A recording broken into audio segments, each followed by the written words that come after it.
I'm Sonia Usatch-Kuhn, your host. Welcome to Poets on Poetry.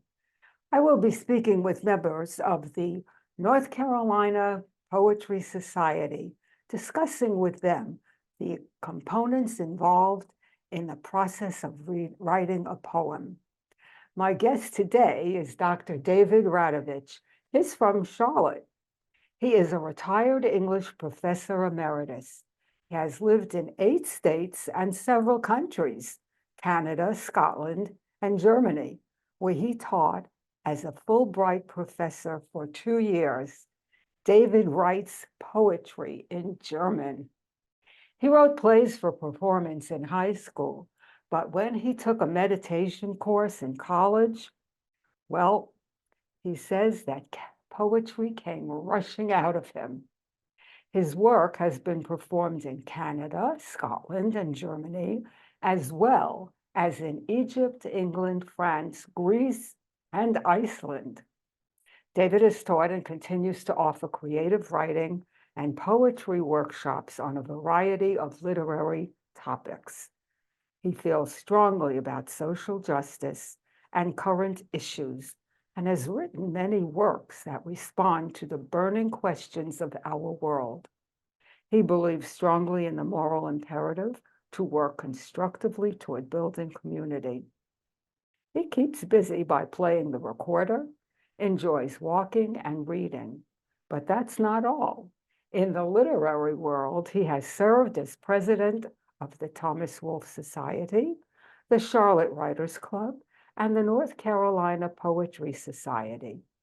David currently administers the Gilbert Chappell Distinguished Poet Series, which nurtures emerging poets across North Carolina. Welcome, David. Thank you so much. I'm pleased to be here. We're happy to have you. You come today with many varied credentials. Please talk about how meditation brought poetry to you or you to poetry. Well, I've always enjoyed reading poetry, but when I started meditating, somehow all these memories, all these impressions and images came to the surface, and I wanted to get them down on paper. And so you did. And so I did. And so you continue to do. I do. And I might say also, when I was in high school, I really, really wanted to be a composer. And because I love music. A musical composer. And I was a musical composer. And I played in the orchestra, I played in the band, and played a number of instruments. And I really wanted to be a composer. The problem was I didn't hear any music in my head, which is really, you have to be a composer. But when I started writing poetry, I became enchanted with the music of words, the sounds of words. And so that's what I do. There's definitely music and poetry. Yes. Thematically, may I ask you, where do your words take us? Thematically. Thematically, I write all different kinds of poetry, if that's what you mean. I write love poems, I write social issue poems, I write nature poems. I will write about anything. I've written poems about McDonald's or eating at a bistro, just whatever strikes me. Oh, wonderful, wonderful. Yeah. Or whatever comes to you. Whatever comes to me somehow. Okay. Whatever is striking. Just talking, I wrote a poem not too long ago about a tree that recently had to be taken down because it was diseased. So I wrote a poem in honor of that tree. It was a willow oak, and it had been there for 100 years. And so I wrote a poem, of course. Oh, of course. Yes. Well, there is poetry no matter where you turn. Absolutely. It's how you see it. Absolutely. What other aspects, for example, voice, imagination, revision in writing a poem, how did you bring that to the classroom students in Germany and in your students here? Well, I think poetry starts in self-expression, the desire to express what we're feeling and thinking and get it out on paper. But that's not enough, because you have to make it accessible to the reader, to others. And that means revising. And I told my students an A quality poem is a revised poem. It's a poem that you've shaped so that it has maximum impact on the reader. And when you first jot a poem down, that's not its best form usually, almost always. It needs some work. Yes, it does. We know that we have to revise and revise them. Yes. Sometimes if you write it on a Sunday, you don't look at it until the following Friday. It looks different, and maybe you see something else that will make it stronger, make Absolutely. it better. I had one poem that did not work for me. There was one word wrong in it, and I didn't find the word for 25 years. It took me that long to find the perfect word, and I went back to it. So That's persistent. yeah, that is persistence. A lot of people would give up, but I think revising it, I want to get the poem in the most perfect form it can be. So you stuck with it over the years? No, I didn't for a long time, but then somehow the word came to me and then I went back to it. Wonderful. So let me ask you this. You wrote plays when you were in high school. In crafting one of your plays, what role, if any, did poetry play in the dialogue of your characters? Well, I'm really interested, and I think all the genres intermingle.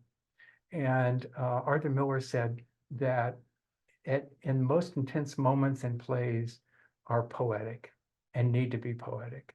So there's always poetry in the high moments. But I was conscious of just the rhythm of the language. And in one of my later plays called Human Rock, I used a Greek chorus of 3 voices that was very musical, or very lyrical, at least, and commenting on the action of the play. I like that. I did something like that myself. So, regarding your strong belief in social justice and current issues, would you care to mention one of the works on that topic? Well, I've written several lately on the Gaza situation Yes, in that's particular. current. And I wrote a whole series of poems about Ukraine and the situation there. And I wrote a poem about Uvalde. I've written healthcare poems, a number of topics. Well, the poem about Uvalde, with the children and the teachers, and that must have been, gut-wrenching. And I would say a lot of those poems I write in the middle of the night. I get up, I have trouble sleeping, and the poems write me. They make me write them down, and it's my way of dealing with these issues. And I remember the Uvalde poem, I was very distressed in the middle of the night, and I had to write it down and get it outside myself.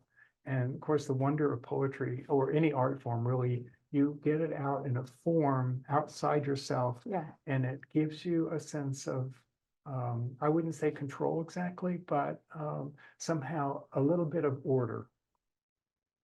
Order in your life or order with the subject matter? Well, both. I mean, it's a way of coping with the Uvalde of such a horrible thing to deal with. So writing a poem about it allowed me mentally to shape it in some way that made it a little bit less tragic. It's interesting that you say you write in the middle of the night. I do the same, because when it comes, you have no alternative but to write it down, because sometimes in the wake of the morning, it disappears. So that's probably a technique that a lot of people utilize. Well, I write a lot of poems early in the morning as well. It's really important. I think to be in a state where you're still in contact with your subconscious, or by the time you start going to the bank and buying groceries, you're out of that creative world for the most part. Although I always bring paper with me, wherever I go, because sometimes it's happened to me where I'm in the parking lot and I saw something on the way to the grocery store and I pull over and I write the thing Yeah. down, or at least some of it, Yeah, and then I go buy groceries and go home and work on it. it's good method, good method. Let's see. Your service to the world of poetry is quite generous.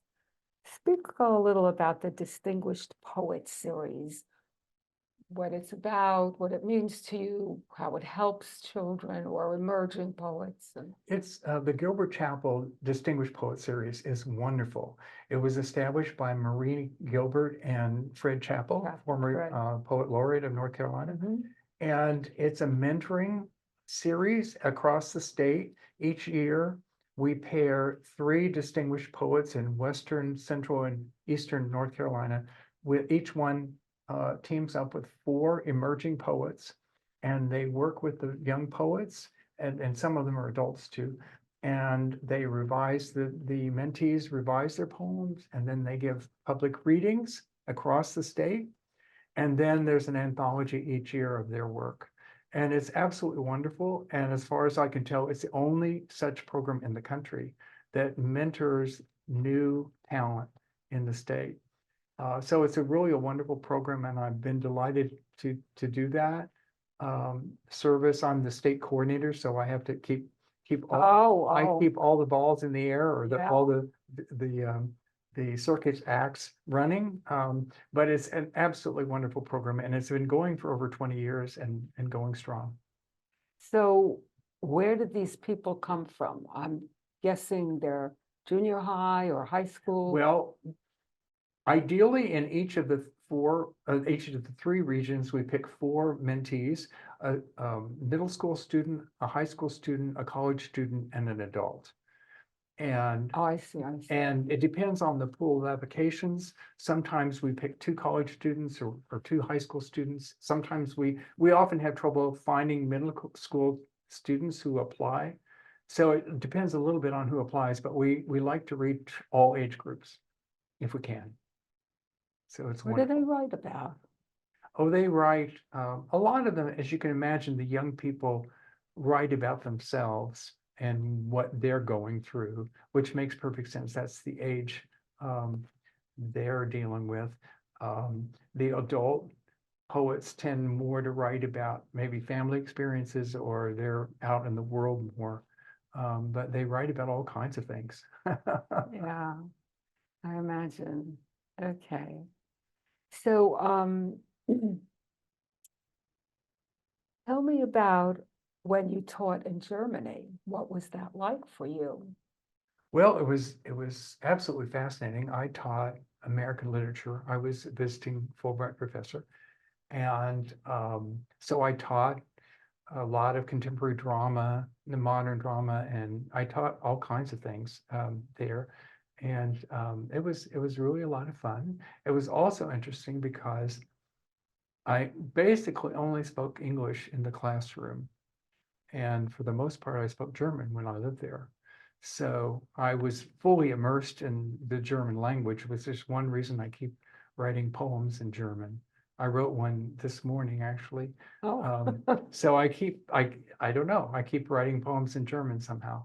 and then do you translate into English? Do you have a? I have translated, but I will say that I will not write a poem in German that I could write in English.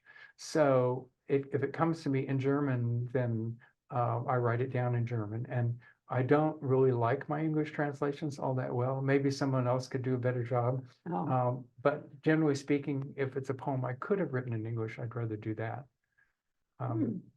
So because that's the language I know best. But there are just some things German allows you to do that you can't do in English in terms of sound and verb structures. And Well, isn't it harsh, German? Isn't it a harsher language? it's, generally speaking, it's harsher language, but German poetry can be quite beautiful, I think, or at least that's what I try for in my poetry. And when you taught, were they children or No, this is university students. I university? taught at University of Stuttgart. Yeah, it was a wonderful experience. I had a great time. Did you bring a German poem? Oh, I did. Oh, let me get. Would you like to hear it? I would. Okay. Would you like to hear? Would you like to hear it in German? Of course. Okay, Let's see how much I recognize. okay. This is the foreword to my book. This is a collection Unter der Under the Sonne, sun. Under the Sun. And this is the foreword. Okay. Vorwort. Die deutsche Muse offenbart sich anders, bringt eine schräge Melodie hervor in die Hallen der Geschichte, in die Gärten der Verdorbenen. Sonst hätte ich andere Sprachen gewählt. Eine für Liebe, eine für die Kirche, eine in der Tiefe der Wehen. So viele Arten des Seins. Jetzt aber kenne ich erst diese Freundin der Nächte, glanzvolle Tänzerin des weiten Morgens. Something about tomorrows. The bright tomorrows or broad mornings, yes, at the end. Yes, well, that was softer than I thought it would be. Very nice. Do you want What me to is read the the- English version? Yeah, well, or you can just give me the gist of it. It's basically, it starts off and it says the German muse reveals itself differently, and it talks about the troubled history of Germany and how that operates. But at the end, I only know this friend of nights, glittering dancer of broad mornings. Ah, I recognize some of the words. Yes. Okay. So, since you started off with a German poem, I would like to invite you to read from these English poems. And then I would ask you to finish with one of your love poems. Okay, I would be happy to do that. Okay. Maybe I will read the title poem just for fun. I am delighted to be the grandfather of two twin granddaughters, Oh, nice. and they're now almost 16. But when they were small, we lived in a tri-level house with lots of stairs. And what they loved to climb on my shoulders and have me run all over the house on my shoulders. And they up the stairs and down the stairs and around.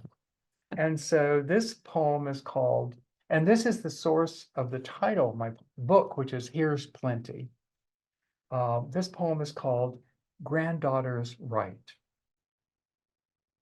She grabs my body as if it were her own, which of course it is, to grab, hug, poke, or ride on round the shoulders of the house, upstairs, behind sofas, weaving like a fervent fish or galloping giraffe, high and holy, then ultimate collapse and giggles, and not a few aches that can only mean life is plenty. Oh, that's really sweet. That could have been your love poem. I guess it is in a way, isn't it? Yeah, yes. Continue. Would you like me to read the love poem or do you want another one? I know you save the love poem for the end. Okay, But definitely read whatever you've selected okay, out of either book okay. or both. This one, Here's Plenty is about the South. This is my book about the South. I've lived in many parts of the country and I've written about different places. And the prevailing metaphor is the Garden of Eden. Okay. And with all the complexity of that. But one of the things I love about the South is the tradition of storytelling. And the South has wonderful storytellers and this rich, rich tradition. And I'm always been a little bit jealous because poetry doesn't get the same kind of play that fiction does.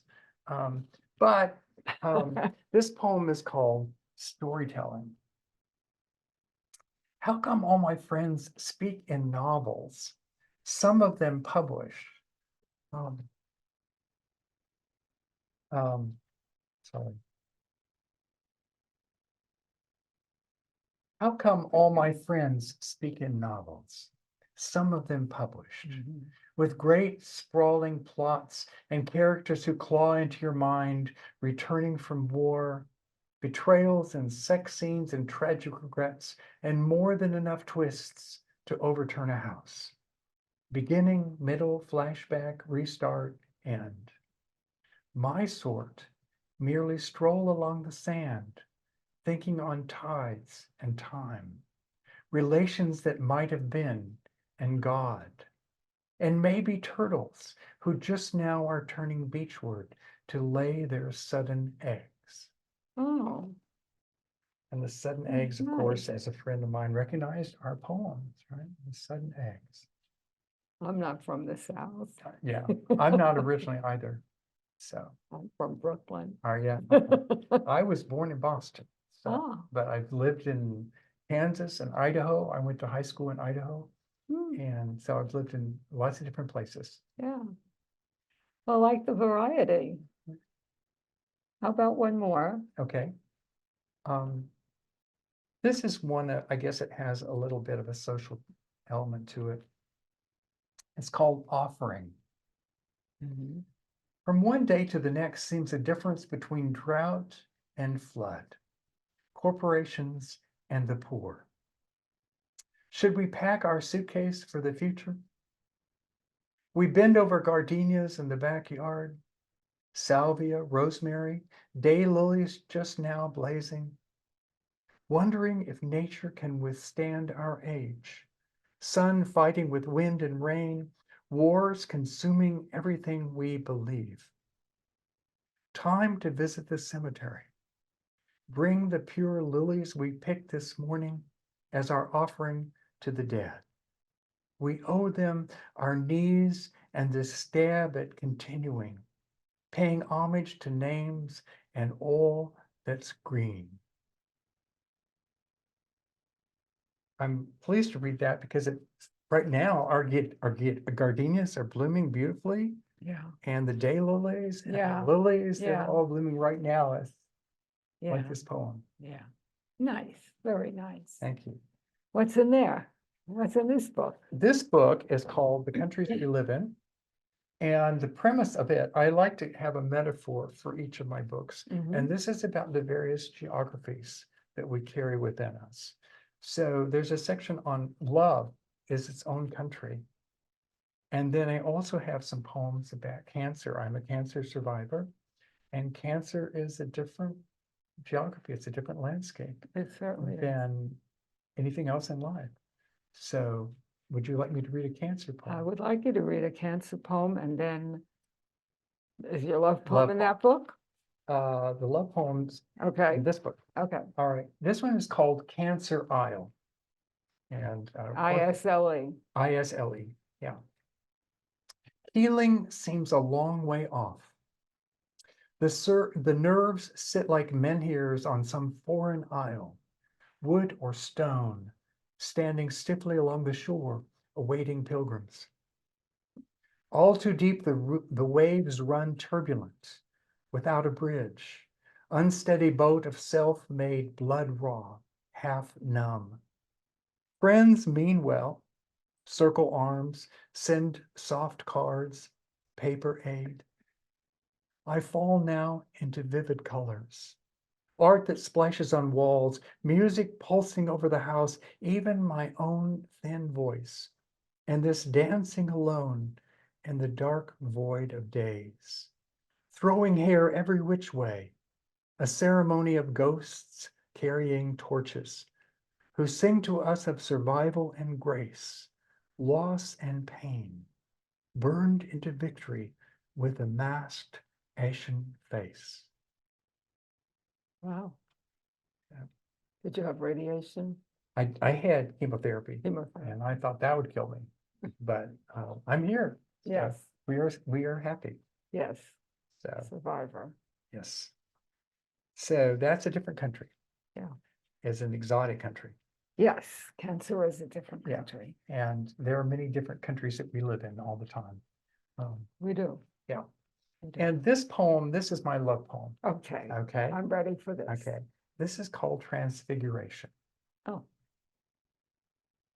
What we think we were, an apple, lovers, democracy, becomes something else. Digesting peel and core, tyranny or anarchy, a tree being chopped down for a mall. My face turns old. Yours remains somehow as I pictured it, sitting by the fire at last light, reading what becomes mind and soul wrapped in a cloak.